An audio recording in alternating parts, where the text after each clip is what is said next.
दुर्योधन का अंत है। महाभारत के युद्ध में 11 क्षौणी सेना दुर्योधन की तरफ से थी, 7 क्षौणी सेना पांडवों की तरफ से थी, लेकिन 11 क्षौणी सेना नष्ट हो गई। 3 लोग केवल बचे थे, कृतवर्मा, कृपाचार्य, अश्वत्थामा, और ये दुर्योधन करा रहा था। केवल 3 लोग बचे थे, कृतवर्मा, कृपाचार्य और अश्वत्थामा। अश्वत्थामा आया और आकर पूछा कि हे दुर्योधन, मेरी प्रारंभ से इच्छा रही थी कि एक दिन के लिए मुझे बस सेनापति बना दो। अब दुर्योधन की तरफ इतने बड़े बड़े सेनापति थे कि अश्वत्थामा का कभी नंबर ही नहीं आया था कि सेना नायक बने। एक दिन बना दो। दुर्योधन ने बोला अब सेना ही नहीं है तो नायक बन के क्या करेगा। बोला बनाओ तो मैं 5 पांडवों के सर काट के लाऊंगा। मरता क्या न करता। ये भी ऐसा मूर्ख आदमी कि 11 क्षौणी जब थे, जब भीष्म थे तब सर न कटा इनका, अब ये कैसे काट के लाएगा। विश्वास कर लिया, ठीक है जा ले आ। अपने ही रक्त से तिलक कर दिया अश्वत्थामा के मस्तक पर।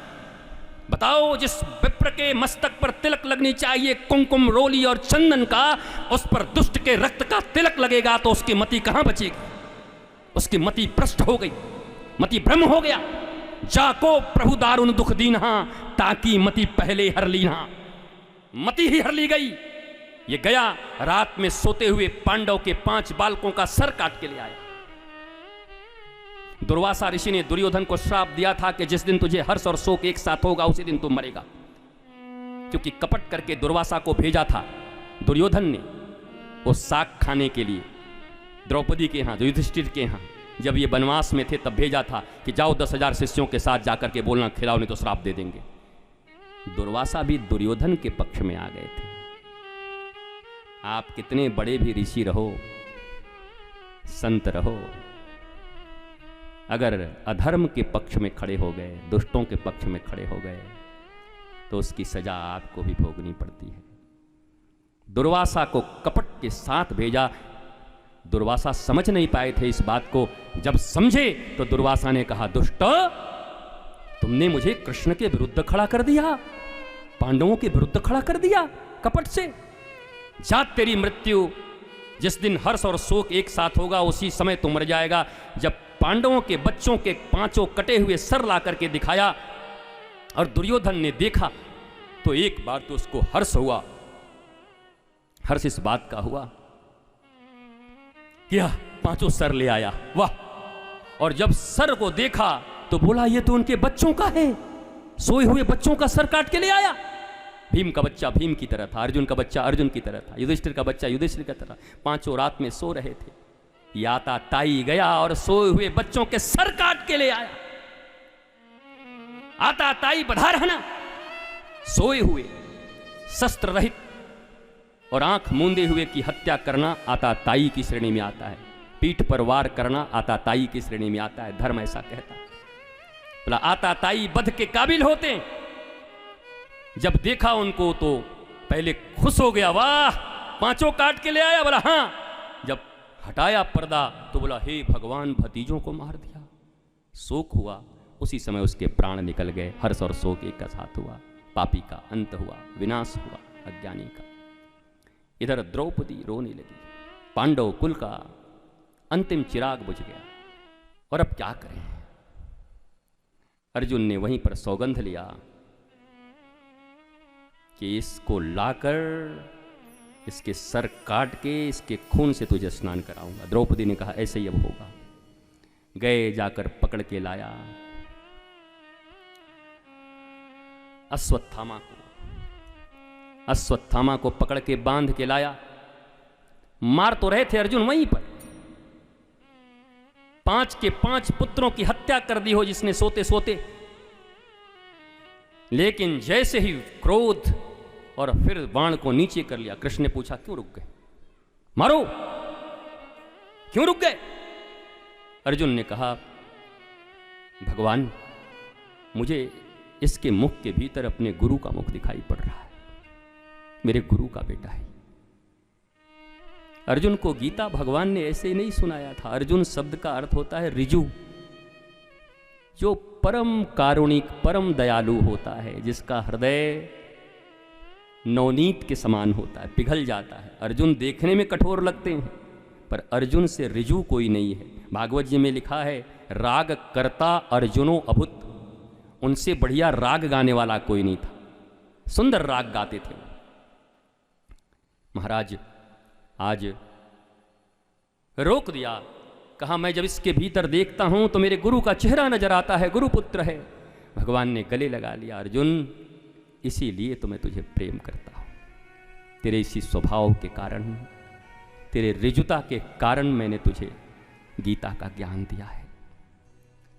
जिस समय 5 पुत्रों की हत्या कर दी जाए, सामने दुश्मन खड़ा हो, आताताई खड़ा हो, उसके बाद भी उस पर दया कर देना, ये अर्जुन तुम ही कर सकते हो। नर और नारायण की जोड़ी है, इसीलिए तेरी मेरी। जब वापस ले गए बांध कर, तो दूर से द्रौपदी ने देखा, बोला मुंचताम मुंचताम ब्राह्मणम एस नितनाम गुरु। अरे छोड़ दो छोड़ दो, गुरुपुत्र को ऐसे कोई पशुओं की तरह बांध के लाता है। जिस मां के सोते हुए 5 पुत्र रात्रि में काट दिए गए, मार दिए गए, वो मां कहती है छोड़ दो।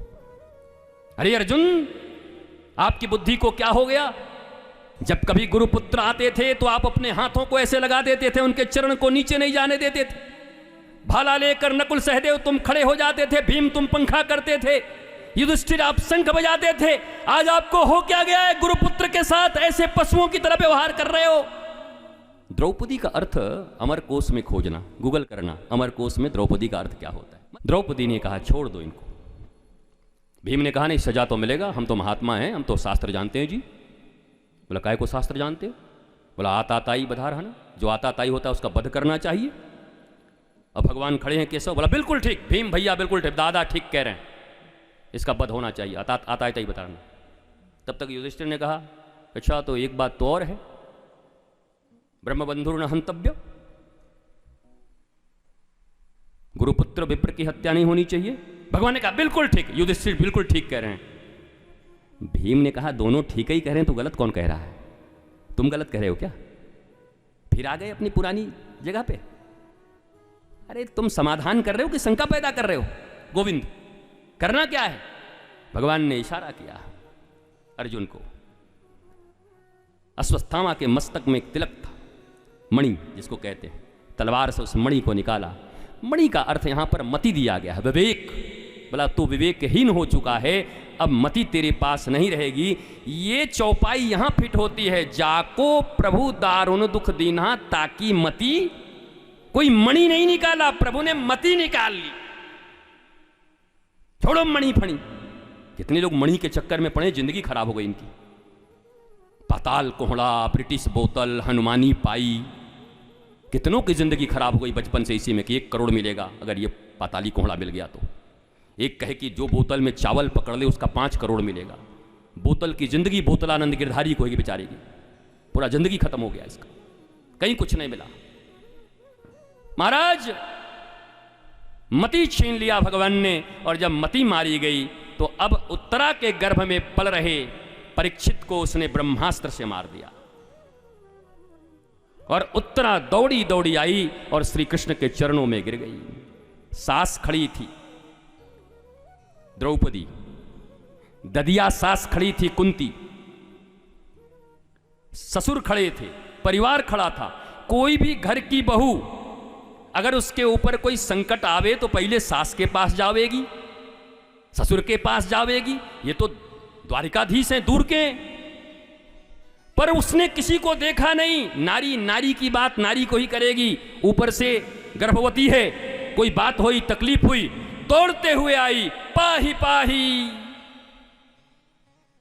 रक्षा करो कृष्ण। भगवान ने कहा रक्षा तो तेरी हो गई, पर एक बात बता, तू न अपने ससुर के पास गई, न सास के पास गई, न उनके पास, मेरे पास कैसे आ गई? बोला मेरी सास ने मुझे एक बात सिखाई थी, द्रौपदी ने। जब भरी सभा में उनकी साड़ी उतारी जा रही थी, चीरहरण किया जा रहा था, तो वो भी उचक उचक के देख रहे थे, कभी दादा भीष्म की ओर, कभी द्रोण की ओर, कभी 5-5 पति की ओर। एक कई पति जिनका होता है उनका तो इतना नहीं देखते, नक्शा कैसा बना रहता है, हमारे पति सेठ चंदूलाल हैं। और जिसके 5-5 हों, अर्जुन, भीम, नकुल, सहदेव, युधिष्ठिर, कभी उनको देखती, कभी उनको देखती, कभी द्रौपदी गांधारी को चिल्लाती, ओ मां पट्टी बांध रखा है, सुनाई भी नहीं पड़ता क्या? ओ बाबा तुम्हारी बहू के प्रतिष्ठा लिए जा रहे हैं। पर कोई नहीं आता, मुख झुकाए खड़े हैं। एक रिक्शे वाला भी होता तो अपनी पत्नी के लिए दौड़ जाता, साहब अर्जुन, भीम, नकुल, सहदेव, युधिष्ठिर, कोई नहीं आ रहा। अब अंतिम गांठ बची थी, और अंतिम गांठ जैसे ही बची, द्रौपदी को लगा अब तो न बचेगा, ऐसे भी जाने वाला है। दोनों हाथ उठाकर, हे द्वारिका वासिन गोविंद। और उसके बाद तो सारी है कि नारी है कि नारी बिच सारी है कि सारी है कि नारी है। फिर किसकी मैया के लाल की हिम्मत हो गोविंद पुकारने के बाद किसी को कोई नंगा कर सके। गोविंद तो नंगों को वस्त्र दे देता है, ज्ञान दे देता है, बचा लिया। इसको बोलते हैं स्वसमर्पण और सर्वसमर्पण। जब तक अन्य पर भरोसा होगा तब तक अनन्यता नहीं आएगी जिंदगी में। अन्य पर भरोसा है तो अनन्य नहीं हो, और अगर एकमात्र भरोसा अपने गोविंद पर, गोपाल पर, गुरु पर है, इसको बोलते हैं एकनिष्ठ अनन्यता की भावना, तो सारा दुनिया तुम्हारा रक्षा करेगा अलग अलग से आके।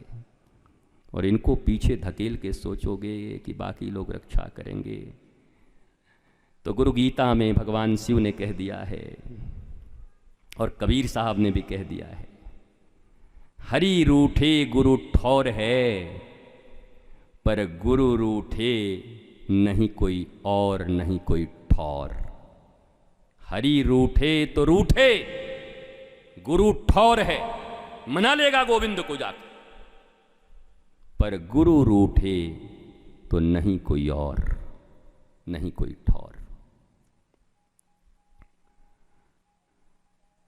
रक्षा किया परीक्षित का